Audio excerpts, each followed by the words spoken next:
Do story time with Profi.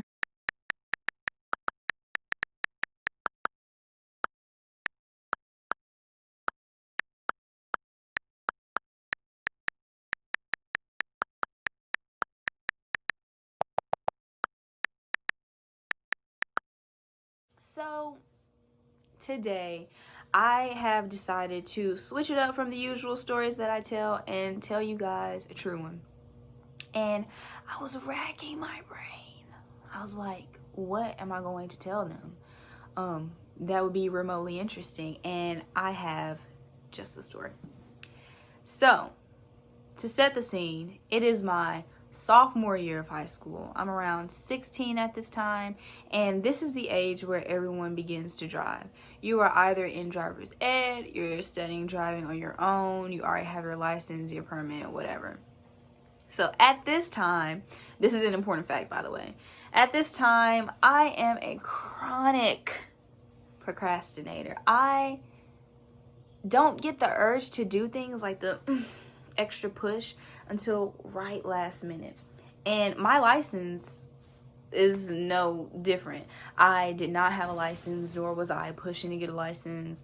I didn't have a car because I didn't have a license. So, yeah. I was having to take the bus to and from school. Now, this fact is important later in the story.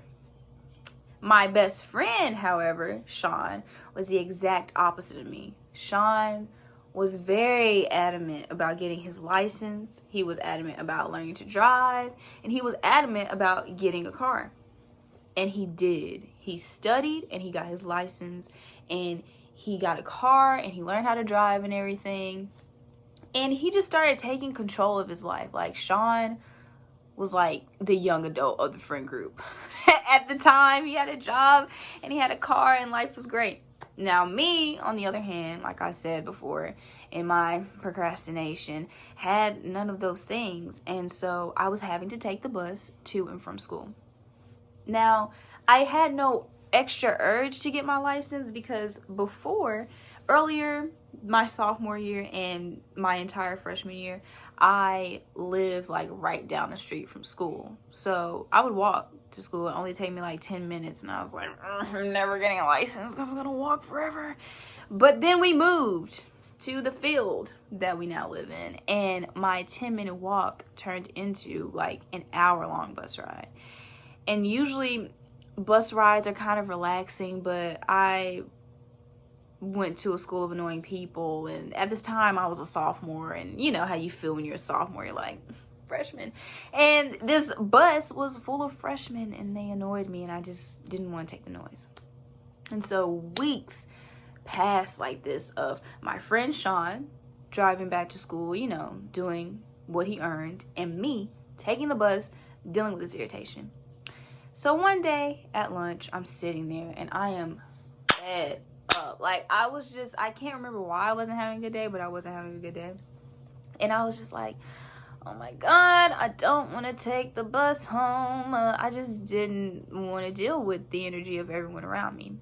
Well, my best friend Sean had been asking me to ride in his car with him, like just to even go get food. He just wanted to show me how his car rode.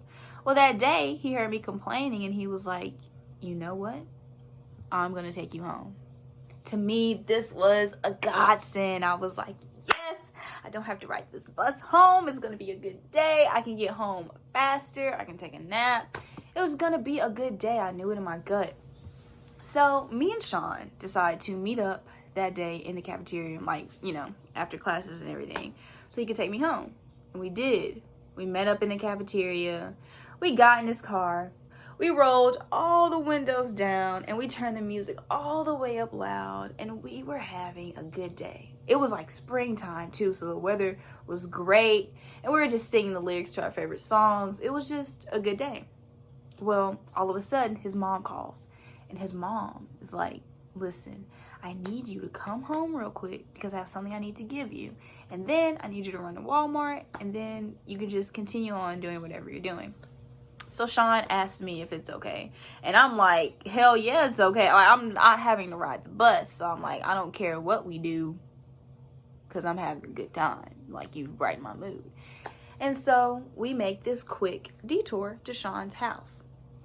Now, as we are riding, I am in control of the aux. And at this time, Sean and I had like this weird affection for Fergalicious. Like, we would just play it all the time. It was, I don't know what our attraction to that song was. But I turned on Fergalicious because I was like, hell yeah, I'm riding with my bestie. Let's turn on our tune. Now, as we're riding to Fergalicious, we get closer to Sean's house. Sean's house is about right here. We are right here. And there's this car about where my shoulder is. Now, we didn't speak this out loud, but we both saw the car coming. And he seemed pretty far back. And we were like, you can make this turn. Like, this is what we were thinking. We didn't say this. But we were both, I mean, like, he could have made that turn. You know what I'm saying? And so Sean, feeling the same energy that I feel, begins to turn into his driveway. Now, right as he's turning, Fergie is in the core of the song. She's in the heart of it. She's at the part where she's like, Fergalicious that, Fergalicious that, Fergalicious. Like, she's really about to break it down. So Fergie's breaking it down, and Sean is making his turn into his driveway, and this car sees it and begins to speed up. Now imagine you're in the car with your best friend on a spring day, blasting Fergalicious, and Fergie is going, Fergalicious, that. Boom! We hit this car. We collided.